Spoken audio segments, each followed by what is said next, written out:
Hi guys, ಎಲ್ಲರಿಗೂ ನಮಸ್ಕಾರ. ನಾನು ನಿಮ್ಮ ಪ್ರೀತಿಯ ಮಾನಸ. ಎಲ್ಲರಿಗೂ ಮಾನಸ ದರ್ಶನ್ ಡೈರಿ ಫಾರ್ಮ್ ಯೂಟ್ಯೂಬ್ ಚಾನಲ್ಗೆ ಸ್ವಾಗತ. ಗೈಸ್, ಇವಾಗ ಫಸ್ಟ್ ಒಂದು ಕ್ಲಾರಿಟಿ ಕೊಟ್ಬಿಡ್ತೀನಿ. ನಾನು ಕರು ಬಗ್ಗೆ ವಿಡಿಯೋ ಮಾಡಿದಾಗ ಯಾರೋ ಕೇಳಿದರು ಮಿನರಲ್ ಮಿಕ್ಸ್ಚರ್ ಬಗ್ಗೆ, ಅಂದರೆ ಯಾವ ಮಿನರಲ್ ಮಿಕ್ಸ್ಚರ್ ಕೊಡ್ತೀರಾ ಅಂತ. ನಾನು ಅವಾಗ ವಿಡಿಯೋ ಮಾಡ್ತೀನಿ ಅಂತ ಹೇಳಿದ್ದೆ. ಅದಕ್ಕೊಬ್ಬರು ರಿಪ್ಲೈ ಮಾಡಿದರೆ ಏನಂತ, ನೀವು ವಿಡಿಯೋ ಮಾಡೋವರೆಗೂ ಅವ್ರು ಕಾಯಬೇಕಾ ಅಂತ. ಆ್ಯಕ್ಚುಲಿ ನಾನು ಅಲ್ಲೇ ರಿಪ್ಲೈ ಕೊಡ್ಬೋದಿತ್ತು, ಯಾವುದು ಮಿನರಲ್ ಮಿಕ್ಸ್ಚರ್ ಯೂಸ್ ಮಾಡ್ತೀವಿ ಅಂತ.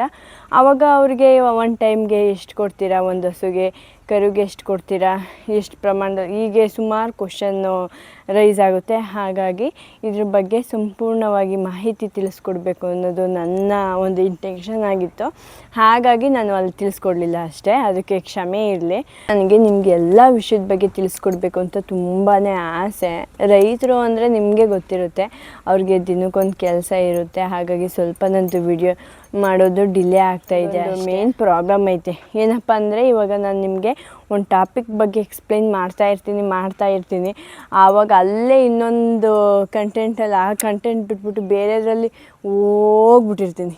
ಅದಕ್ಕೆ ಏನು ಮಾಡ್ತೀನಿ ಅಂದರೆ, ನಾನು ಯಾವ್ದಾರ ಒಂದು ನಿಮಗೆ ವಿಷಯ ತಿಳಿಸ್ಬೇಕು ಅಂದರೆ ಆ ಕಂಟೆಂಟ್ ಬಗ್ಗೆ ಪೂರ್ತಿ ಫಸ್ಟು ಬರ್ಕೊಂಬಿಡ್ತೀನಿ, ಏನೇನು ವಿಷಯ ಅಂತೇಳಿ. ಆಮೇಲೆ ಅದನ್ನು ಒಂದು ಸಲ ನಮ್ಮ ಮನೆಯವರಿಗೆ ವಿಡಿಯೋ ಫಸ್ಟ್, ಆಮೇಲೆ ಬರ್ಕೊಂಡಾದಮೇಲೆ ವಿಡಿಯೋ ರೆಕಾರ್ಡ್ ಮಾಡ್ಕೊತೀನಿ. ಅದನ್ನು ನಮ್ಮ ಮನೆಯವರಿಗೆ ಫುಲ್ಲು ಸ್ಟಾರ್ಟಿಂದ ಎಂಡ್ವರೆಗೂ ನಮ್ಮ ಮನೆಯವ್ರಿಗೆ ತೋರಿಸ್ತೀನಿ. ಹೆಂಗೈತೆ ವಿಡಿಯೋ, ಕರೆಕ್ಟಾಗಿ ಹೇಳಿದ್ದೀನ ಕರೆಕ್ಟಾಗಿ ಎಲ್ಲ ಪಾಯಿಂಟ್ನು ಅಂತೇಳಿ. ಆಮೇಲೆ ತೋರಿಸಾದ್ಮೇಲೆ ಅಪ್ಲೋಡ್ ಮಾಡ್ತೀನಿ. ಅದರಿಂದ ಸ್ವಲ್ಪ ವಿಡಿಯೋ ಅಪ್ಲೋಡ್ ಮಾಡೋದು ಸ್ವಲ್ಪ ಲೇಟ್ ಆಗುತ್ತೆ. ನನಗೆ ನಿಮಗೆ ಇಷ್ಟೊಂದು ವಿಷಯ ತಿಳಿಸ್ಕೊಡ್ಬೇಕು ಅನ್ನೋದು ತುಂಬ ಆಸೆ ಐತೆ. ತಿಳಿಸ್ಕೊಡ್ತೀನಿ, ಯಾವುದೇ ಕಾರಣಕ್ಕೂ ಬಿಡೋಲ್ಲ. ನೀವು ಯಾವುದೇ ವಿಷಯದ ಬಗ್ಗೆ ಕಮೆಂಟ್ ಮಾಡಿದರೂ ತಿಳಿಸ್ಕೊಡ್ತೀನಿ. ನೀವು ಕಮೆಂಟ್ ಮಾಡದೆ ಹೋದರೂ ಒಂದು ಒಳ್ಳೊಳ್ಳೆ ಇನ್ಫಾರ್ಮೇಷನ್ ಅಂತೂ ತಿಳಿಸ್ಕೊಟ್ಟೇ ಕೊಡ್ತೀನಿ. ಆ್ಯಕ್ಚುಲಿ ಅದಕ್ಕೆ ನಾನು ನಿಮ್ಮ ಹತ್ರ ಸಾರಿ ಅಂತ ಕೇಳೋಕ್ಕೆ ಇಷ್ಟಪಡ್ತೀನಿ. ಕ್ಷಮೆ ಇರಲಿ ನಿಮ್ಮಿಂದ ನಮಗೆ ಏನಾರು ನಂದು ಸ್ವಲ್ಪ ಈ ಥರ ಮಿಸ್ಟೇಕ್ ಆಗಿರೋದಕ್ಕೆ, ಅಂದರೆ ವೀಡಿಯೋಸ್ ಡಿಲೇ ಆಗ್ತಾ ಇರೋದಕ್ಕೆ. ಗೈಸ್, ನೆಕ್ಸ್ಟ್ ಏನಪ್ಪ, ಈಗ ಮೇನ್ ಟಾಪಿಕಿಗೆ ಬಂದ್ಬಿಡೋಣ. ಮಿನರಲ್ ಮಿಕ್ಸ್ಚರ್, ಈ ಕನ್ನಡದಲ್ಲಿ ಖನಿಜ ಮಿಶ್ರಣ ಅಂತಲೂ ಸಹ ಕರೀತಾರೆ. ನಾವು ಮಿನರಲ್ ಮಿಕ್ಸ್ಚರು, ನಾವು ಯಾವ ಕಂಪ್ನಿ ಮಿನರಲ್ ಮಿಕ್ಸ್ಚರ್ ಕೊಡ್ತಾಯಿದ್ದೀವಿ ಅನ್ನೋದು ಇಲ್ಲಿ ಇಂಪಾರ್ಟೆಂಟೇ ಆಗೋಲ್ಲ. ಆ್ಯಕ್ಚುಲಿ ಹೇಳಬೇಕು ಅಂದರೆ, ನಾವು ಯಾವ ಕಂಪ್ನಿದಾರು ಕೊಡ್ಬೋದು, ಅದು ನೆಸೆಸಿಟಿನೇ ಇಲ್ಲ. ನಾವು ಹಸುಗಳಿಗೆ ಮಿನರಲ್ ಮಿಕ್ಸ್ಚರ್ ಯಾಕೆ ಕೊಡಬೇಕು, ಇದರಿಂದ ಏನು ಉಪಯೋಗ, ಇದು ನಾವು ಹಸುಗಳಿಗೆ ಒನ್ ಟೈಮಿಗೆ ನಾವು ಎಷ್ಟು ಕೊಡಬೇಕು, ಕರುಗೆ ಎಷ್ಟು ಕೊಡಬೇಕು, ಇದು ಇಂಪಾರ್ಟೆಂಟು. ನಮ್ಗೆ ಅವಶ್ಯಕತೆ ಇದ್ದರೆ ಡಾಕ್ಟರ್ ಸಜೆಷನ್ ತಗೊಂಡು ಯಾವ ಮಿನರಲ್ ಎಷ್ಟು ತುಂಬ ಇದರಲ್ಲಿ ಬೇರೆ ಬೇರೆ ಕಂಪ್ನಿಗಳಲ್ಲಿ ಮಿನರಲ್ ಮಿಕ್ಸ್ಚರ್ ಇದೆ, ಡಾಕ್ಟರ್ ಸಜೆಷನ್ ತಗೊಂಡು ಬೇಕಾದರೆ ನಾವು ಯಾವ್ದು ಬೇಕಾದರೆ ಯೂಸ್ ಮಾಡ್ಬೋದು. ಆ್ಯಕ್ಚುಲಿ ಮಿನರಲ್ ಮಿಕ್ಸ್ಚರ್ ಇದ್ದು ಡೈರಿಲೂ ಸಹ ನಾವು ಗೌರ್ಮೆಂಟ್ ಡೈರಿಗೆ ಹಾಲು ಹಾಕ್ತೀವಲ್ಲ, ಅಲ್ಲೂ ಕೊಡ್ತಾರೆ ಖನಿಜ ಮಿಶ್ರಣ ಅಂತೇಳಿ. ಸ್ವಲ್ಪ ಏನೋ ನಮ್ಮ ಜನಗಳ್ಗೆ ಅದು ಇಷ್ಟ ಆಗಲ್ವೋ, ಇಲ್ಲ ಅವ್ರ ಹಸ್ಗಳು ತಿನ್ನಲ್ವೋ ಏನೋ ಗೊತ್ತಿಲ್ಲ. ಅದು ಹೊರಗಡೆಯಿಂದ ಜಾಸ್ತಿ ಮಿನರಲ್ ಮಿಕ್ಸ್ಚರ್, ಖನಿಜ ಮಿಶ್ರಣ ಅದನ್ನು ತಂದು ಹಾಕ್ತಾರೆ. ನಾವು ಕೂಡ ಹಾಕ್ತೀವಿ. ನಾವು ಆ್ಯಕ್ಚುಲಿ ಏನು ಮಾಡ್ತೀವಪ್ಪ ಅಂತಂದರೆ, ಹೊರಗಡೆಯಿಂದ ತಂದಿರೋ ಖನಿಜ ಮಿಶ್ರಣ ಹಾಗೆ ಡೈರಿಯಿಂದ ತಂದು, ಏಕೆಂದರೆ ಡೈರಿಲೂ ಸ್ವಲ್ಪ ರೇಟ್ ಜಾಸ್ತಿ. ಈಗ ಹೊರಗಡೆ ನಾವು ತರ್ತೀವಿ ಅಂದರೆ ರೇಟ್ ಜಾಸ್ತಿ, ಡೈರಿಲಿ ಅದಕ್ಕಿಂತ KG ಕಡಿಮೆನೇ ಕೊಡ್ತಾರೆ ನಮಗೆ. ಹಾಗಾಗಿ ಎರಡನ್ನೂ ತಂದು ನಾವು ಮಿಕ್ಸ್ ಮಾಡಿಕೊಂಡು ಅದನ್ನ ಸ್ಟೋರ್ ಮಾಡಿಕೊಂಡು ಡೈಲಿ ಯೂಸ್ ಮಾಡ್ತೀವಿ. ಅದ್ರದ್ದೊಂದು ಕ್ಲಿಪ್ಪು ಮಿಕ್ಸ್ ಮಾಡಿರೋದನ್ನ ನಾನು ಲಾಸ್ಟಲ್ಲಿ ಆ್ಯಡ್ ಮಾಡ್ತೀನಿ, ಲಾಸ್ಟ್ವರೆಗೂ ನೋಡಿ. ನಾನು ಏನಾರ ಎಕ್ಸ್ಪ್ಲನೇಷನಲ್ಲಿ ತಪ್ಪಾಗಿದ್ದರೆ, ಅಕಸ್ಮಾತ್ ನಾನು ಹೇಳೋ ಮಾಹಿತಿ ಯಾವ್ದಾರ ತಪ್ಪಾಗಿದ್ದರೆ ನಿಮ್ಮ ಅಭಿಪ್ರಾಯನ ಕಮೆಂಟ್ ಮಾಡಿ ತಿಳಿಸಿ. ಹಸುಗಳಿಗೆ ಪ್ರತಿದಿನ ಯಾಕಪ್ಪ ಮಿನರಲ್ ಮಿಕ್ಸ್ಚರ್ ಕೊಡಬೇಕು ಅಂತ ಅಂದರೆ, ಇವಾಗ ನಾವೇ ನೋಡಿ ಡೈಲಿ ಸೈಲೇಜ್ ಮೇವು, ಫೀಡು, ಒಣಹುಲ್ಲು, ಇದು ಬಿಟ್ಟರೆ ಬೇರೆ ಏನು ಕೊಡೋದೇ ಇಲ್ಲ. ಅದೇ ಹೊರಗಡೆ ಹೋಗಿ ಮೇಯ್ಕೊಂಬಂದರೆ ಹುಲ್ಲು ಗಿಡ ಅದು ಇದು ತಿಂತಾ ಇರ್ತವೆ, ಬೇರೆ ಬೇರೆ ಥರ ಪ್ರೋಟೀನ್ ಸಿಗುತ್ತೆ. ಆದರೆ ನಮ್ಮ ಶೆಡ್ಡಲ್ಲಿ ಒಂದೇ ಥರ ಪ್ರೋಟೀನ್ ಸಿಗುತ್ತೆ. ಇದು ಬಿಟ್ಟರೆ ಬೇರೆ ಸೈಲೇಜ್ ಮೇವಲ್ಲಿ ಏನು ಪ್ರೋಟೀನ್ ಬರುತ್ತೆ ಅದೇ ಪ್ರೋಟೀನು, ಫೀಡಲ್ಲಿ ಬರುತ್ತೆ ಏನಿರುತ್ತೆ ಅದೇ ಪ್ರೋಟೀನು. ಇದು ಬಿಟ್ಟರೆ ಎಕ್ಸ್ಟ್ರಾ ಪ್ರೋಟೀನ್ ಸಿಗೋದೇ ಇಲ್ಲ. ಹಾಗಾಗಿ ನಾವು ಈ ಮಿನರಲ್ ಮಿಕ್ಸ್ಚರ್ನ ಸಪ್ಲಿಮೆಂಟ್ರಿಯಾಗಿ ಕೊಡೋದ್ರಿಂದ ಆ ದೇಹದಲ್ಲಿರೋ ಸಮತೋಲನ ಮೇಂಟೈನ್ ಆಗುತ್ತೆ ಅವಕ್ಕೆ. ಈಗ ಹಾಲು ಡೈಲಿ ಹಾಲು ಕೊಡ್ತಾ ಇರ್ತವೆ, ಅದ್ರದ್ದು ಪ್ರೋಟೀನ್ ಎಲ್ಲ ಹಾಲಲ್ಲಿ, ಕ್ಯಾಲ್ಶಿಯಮ್ ಆಗಲಿ ಪ್ರೋಟೀನ್ ಆಗಲಿ ಹಾಲಲ್ಲಿ ಹೋಗ್ತಾ ಇರುತ್ತೆ. ಅವುಗಳ ದೇಹದಲ್ಲಿ ಯಾವುದೇ ರೀತಿ ಮಿನರಲ್ಸ್ ಇರೋಲ್ಲ. ನಾವು ಈ ಎಕ್ಸ್ಟ್ರಾ ಮಿನರಲ್ಸ್ ಕೊಡೋದ್ರಿಂದ ಸಪ್ಲಿಮೆಂಟ್ರಿಯಾಗಿ ಅದ್ರ ದೇಹದ ಸಮತೋಲನ ಮೇಂಟೈನ್ ಆಗುತ್ತೆ. ಹಾಗಾಗಿ ನಾವು ಈ ಮಿನರಲ್ ಮಿಕ್ಸ್ಚರ್ ದಿನಕ್ಕೆ 2 ಟೈಮ್ ಕೊಡಲೇಬೇಕು. ಇದರಿಂದ ಹಸುಗಳ ಆರೋಗ್ಯನೂ ಚೆನ್ನಾಗಿರುತ್ತೆ, ಮತ್ತು ಫ್ಯಾಟು SNF ಕೂಡ ಮೇಂಟೈನ್ ಆಗುತ್ತೆ, ಹಸು ಬಾಡಿನೂ ಚೆನ್ನಾಗಿರುತ್ತೆ. ಫ್ರೆಂಡ್ಸ್, ಆ್ಯಕ್ಚುಲಿ ನಾವು ಈ ಮಿನರಲ್ ಮಿಕ್ಸ್ಚರ್ ಕೊಡೋದ್ರಿಂದ ಏನಪ್ಪ ಇಂಪಾರ್ಟೆಂಟಾಗಿ ನಮಗೆ ಯೂಸ್ಫುಲ್ ಆಗುತ್ತೆ ಅಂತ ಅಂದರೆ, ಇವಾಗ ನಾವು ಒಂದು ಸಲ ಗಬ್ಬ ಅಂದರೆ ಈಟಿಗೆ ಬಂದಾಗ ಸೆಮೆನ್ಸ್ ಕೊಡಿಸಿದ್ರೆ ರಿಪೀಟ್ ಆಗೋಲ್ಲ. ಅದು ಸೆಮೆನ್ಸು ಒಂದೇ ಸಲ ಕೊಡಿಸ್ತಿದ್ದಂಗೆ ನಿಲ್ಲುತ್ತೆ. ಆಮೇಲೆ ಒಂದೊಂದು ಸಲ ನೀವು ನೋಡ್ಬೋದು, ಒಂದೊಂದು ಹಸು ಕರು ಹಾಕಿದಾಗ ಸೆತ್ತೆ ಬೀಳಲ್ಲ ಅನ್ನೋದೇ ಒಂದು ದೊಡ್ಡ ಪ್ರಾಬ್ಲಮ್ಮು. ಒಂದೊಂದು ಸಲ ಒಂದು ನೈಟೆಲ್ಲ ಹೋಗಿಬಿಡುತ್ತೆ, ಆದರೂ ಸೆತ್ತೆ ಬಿದ್ದಿರಲ್ಲ.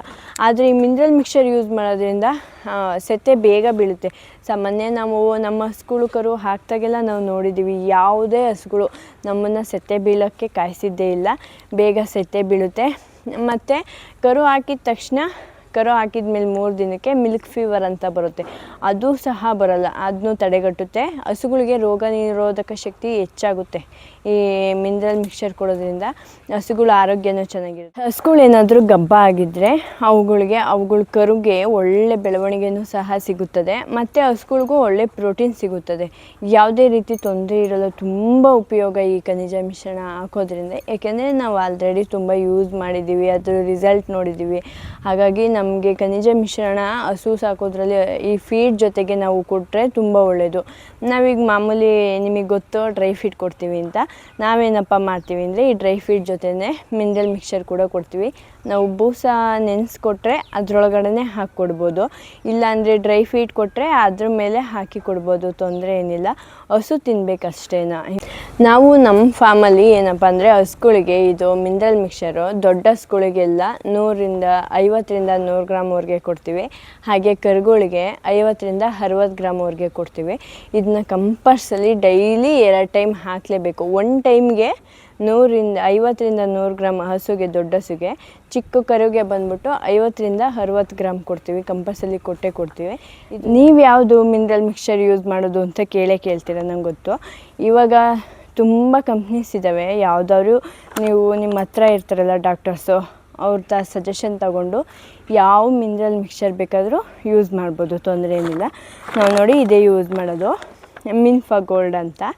ಇದು ಬಂದು ಎಷ್ಟಪ್ಪ ಅಂದರೆ 6 kg ಏನೋ ಇರುತ್ತೆ, 1450 ರೂಪಾಯಿ 6 kg ಬರುತ್ತೆ. ಇದು ನೋಡಿ, ಇಲ್ಲಿ 6 kg ಬರುತ್ತೆ, 1600 ಚಿಲ್ಲರೆ ಬರುತ್ತೆ. ಮಿನ್ಫಾ ಗೋಲ್ಡ್ ಅಂತ ನಾವು ಯೂಸ್ ಮಾಡೋದು ಇದೇ ಏನಪ್ಪ ಮಿನರಲ್ ಮಿಕ್ಸ್ಚರು.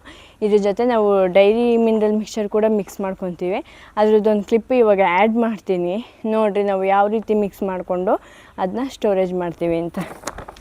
ಗೈಸ್, ನಿಮಗೆ ಯಾವ ವಿಷಯದ ಬಗ್ಗೆ ಇನ್ಫಾರ್ಮೇಷನ್ ಬೇಕು ಅಂತ ಕಮೆಂಟ್ ಮಾಡಿ. ನೀವು ಕಮೆಂಟ್ ಮಾಡಲಿಲ್ಲ ಅಂದರೂ ಒಂದು ಯೂಸ್ಫುಲ್ ವೀಡಿಯೋಸ್ ನಾನು ಹಾಕೇ ಹಾಕ್ತೀನಿ, ಅದರಲ್ಲಿ ಯಾವುದೇ ರೀತಿಯ ಅನುಮಾನ ಬೇಡ.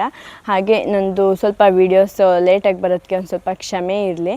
ಹಾಗೆ ನಿಮಗೆ ನೆಕ್ಸ್ಟು ವೀಡಿಯೋಗೆ ನಾನೇ ನಿಮ್ಗೆ ಆಪ್ಷನ್ ಕೊಡ್ತೀನಿ. ನೀವು ಯಾವುದು ಜಾಸ್ತಿ ಕಮೆಂಟ್ ಮಾಡಿರ್ತೀರ ಆ್ಯಂಡ್ ಯಾವ್ದು ಜಾಸ್ತಿ ಲೈಕ್ ಬಂದಿರುತ್ತೆ ಆ ವಿಡಿಯೋನ ನೆಕ್ಸ್ಟ್ ಟಾಪಿಕ್ಕಾಗಿ ತೊಗೊತೀನಿ.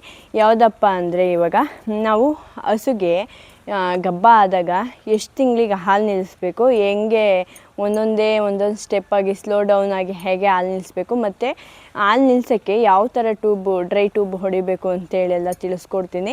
ಇಲ್ಲ ನಮಗೆ ಕೆಚ್ಚಲು ಬಾವು ಬಗ್ಗೆ ಬೇಕು, ಇವಾಗ ಸ್ಟಾರ್ಟಿಂಗ್ ಆದಾಗ ನಾವು ಯಾವ ರೀತಿ ಟ್ರೀಟ್ಮೆಂಟ್ ಕೊಡ್ಕೊತೀವಿ, ಅದು ಹುಷಾರಾಗಲಿಲ್ಲ ಅಂದರೆ ನೆಕ್ಸ್ಟ್ ಯಾವ ರೀತಿ ಟ್ರೀಟ್ಮೆಂಟ್ ಕೊಡ್ಕೊತೀವಿ, ಒಂದೊಂದು ಸ್ಟೆಪ್ ಬೈ ಸ್ಟೆಪ್ ಯಾವ ರೀತಿ ಹೋಗಬೇಕು ಕೆಚ್ಚಲು ಬಾವಲ್ಲಿ ಒಂದೇ ಸಲ ಮಾಡೋದ್ರಿಂದ ಅದ್ರ ಬಗ್ಗೆನೂ ಸ್ವಲ್ಪ ವಿಷಯ ಇದೆ. ಅದ್ರ ಬಗ್ಗೆ ಬೇಕೋ ಇಲ್ಲ ಹಸುಗೆ ಯಾವ ರೀತಿ ಹಾಲು ನಿಲ್ಲಿಸ್ಬೇಕು ಅಂತ ವಿಷಯ ಬೇಕೋ ನೀವೇ ಕಮೆಂಟ್ ಮಾಡಿ ತಿಳಿಸಿ. ಯಾವ ಟಾಪಿಕ್ಕಿಗೆ ಜಾಸ್ತಿ ಲೈಕ್ ಬಂದಿರುತ್ತೋ ನಾನು ಆ ವಿಡಿಯೋನ ನಿಮಗೆ ನೆಕ್ಸ್ಟ್ ಟಾಪಿಕ್ಕಾಗಿ ತೊಗೊತೀನಿ. ಇದೇ ಥರ ಯೂಸ್ಫುಲ್ ವೀಡಿಯೋಸ್ಗಾಗಿ ಸಬ್ಸ್ಕ್ರೈಬ್ ಮಾಡ್ಕೊಳ್ಳೋದು ಮಾತ್ರ ಮರಿಬೇಡಿ ಗೈಸ್. ನೀವು ಸಬ್ಸ್ಕ್ರೈಬ್ ಮಾಡ್ಕೊಂಡಷ್ಟು ನನಗೆ ಹೆಚ್ಚೆಚ್ಚು ಖುಷಿಯಾಗುತ್ತೆ, ಹಾಗೂ ಹೆಚ್ಚೆಚ್ಚು ವೀಡಿಯೋ ಮಾಡೋಷ್ಟು ಸಪೋರ್ಟ್ ಸಿಗುತ್ತೆ. Thank you. ನೆಕ್ಸ್ಟ್ ಸಿಗೋಣ ಮುಂದಿನ ವೀಡಿಯೋದಲ್ಲಿ. ನೋಡಿ ಗೈಸ್, ಇಲ್ಲಿ ಕಾಣ್ತಾ ಇದೆಯಲ್ಲ ಮಿನ್ಫಾ ಗೋಲ್ಡು, ಹಾಗೆ ಗೌರ್ಮೆಂಟ್ ಡೈರಿಲಿ ಕೊಡ್ತಾರಲ್ಲ ಇದು ಸಮೃದ್ಧಿ ಖನಿಜ ಮಿಶ್ರಣ, ಗೋವರ್ಧನ ಶಕ್ತಿ ಹಾಗೆ ಸಮೃದ್ಧಿ ಅಂತ ಬರುತ್ತೆ. ಅದನ್ನು ಮೂರನ್ನೂ ಅಂದರೆ ಒಂದು ಬ್ಯಾಗ್ ಫುಲ್ ಬರುತ್ತಲ್ಲ, ಒಂದು ಬ್ಯಾಗ್ ಅದು, ಇಲ್ಲಿ ಮಿನ್ಫಾ ಗೋಲ್ಡ್ ಒಂದು ಬ್ಯಾಗು, ಎರಡನ್ನೂ ನೀಟಾಗಿ ಸುರ್ಕೊಂಡು ಮಿಕ್ಸ್ ಮಾಡ್ಕೊಂಬಿಟ್ಟು ಒಂದು ದೊಡ್ಡ ಬೇಷನ್ಗೆ ಹಾಕ್ಕೊಂಡು ಅದನ್ನ ಹಾಗೆ ಕ್ಲೋಸ್ ಮಾಡಿ ಇಟ್ಬಿಡ್ತೀವಿ. ಡೈಲಿ ಯೂಸ್ ಮಾಡೋಕ್ಕೆ ಒಂದು ಅಂದರೆ ಈಗ ಒಂದು ಕ್ಯಾನ್ ಬರುತ್ತೆ, ಚಿಕ್ಕದಾಗೆಲ್ಲ ಕ್ಯಾನ್ ಬರುತ್ತಲ್ಲ, ಅದನ್ನು ಮಾಡಿಕೊತೀವಿ. ಅದರಿಂದ ಡೈಲಿ ಯೂಸ್ ಮಾಡೋಕ್ಕೆ ಬೇರೆ ಇಟ್ಕೊತೀವಿ, ಅಂದರೆ ಸ್ಟೋರೇಜಿಗೆ ಅಂತೇಳಿ ಬೇರೆ ಇಟ್ಕೊತೀವಿ. ಅದು ನೀಟಾಗಿ ಹಾಕಿ ಎಲ್ಲ ಪ್ಯಾಕೆಟ್ ಓಪನ್ ಮಾಡಿ ಹಾಕ್ಕೊಂಬಿಟ್ಟು ಈ ಥರ ನೀಟಾಗಿ ಮಿಕ್ಸ್ ಮಾಡ್ಕೋಬೇಕು. ಎಲ್ಲ ಕಡೆ ಒಂದೇ ಪ್ರಮಾಣ ಇರೋ ಥರ ಮಿಕ್ಸ್ ಮಾಡಿಕೊಂಡು ಆಮೇಲೆ ಡೈಲಿ ಯೂಸ್ ಮಾಡಬೇಕು. ಡೈರಿಲಿ ಕೊಡೋ ಖನಿಜ ಮಿಶ್ರಣದಲ್ಲೂ ಸೇಮ್ ಕ್ವಾಂಟಿಟಿ ಎರಡೂ ಚೆನ್ನಾಗಿರುತ್ತೆ. ನಾವು ಹೊರಗಡೆ ತಂದಿರೋದ್ರಲ್ಲಿ ಏನಿರುತ್ತೋ ಸೇಮ್ ಅದೇ ಇರುತ್ತೆ. ಆದರೂ ಎಲ್ಲ ಯಾಕೆ ಡೈರಿದು ಸಜೆಷನ್ ಮಾಡ್ಕೊಳ್ಳಲ್ವೋ ಅವ್ರಿಗೆ ಗೊತ್ತಿಲ್ಲ. ನಾವೆರಡೂ ಮಿಕ್ಸ್ ಮಾಡಿ ಯೂಸ್ ಮಾಡ್ತೀವಿ. ನಮ್ಗೆ ಒಳ್ಳೆ ರಿಸಲ್ಟ್ ಇದೆ, ಹಾಗಾಗಿ ಎರಡೂ ಯೂಸ್ ಮಾಡ್ತೀವಿ. ಇದೇ ರೀತಿ ವೀಡಿಯೋಸ್ಗಾಗಿ ನನ್ನ ಚಾನಲ್ಗೆ ಸಬ್ಸ್ಕ್ರೈಬ್ ಮಾಡ್ಕೊಳ್ಳಿ, ಹಾಗೆ ಪಕ್ಕದಲ್ಲಿರೋ ಬೆಲ್ಲೈಕನ್ ಕ್ಲಿಕ್ ಮಾಡಿ. ಎಲ್ಲರಿಗೂ ಒಳ್ಳೆಯದಾಗಲಿ. ಮತ್ತೆ ಸಿಗೋಣ ಒಂದು ಮುಂದಿನ ವೀಡಿಯೋದಲ್ಲಿ, ತುಂಬ ಒಳ್ಳೆ ಇನ್ಫಾರ್ಮೇಷನ್ ವಿಡಿಯೋದಲ್ಲಿ. Thank you all.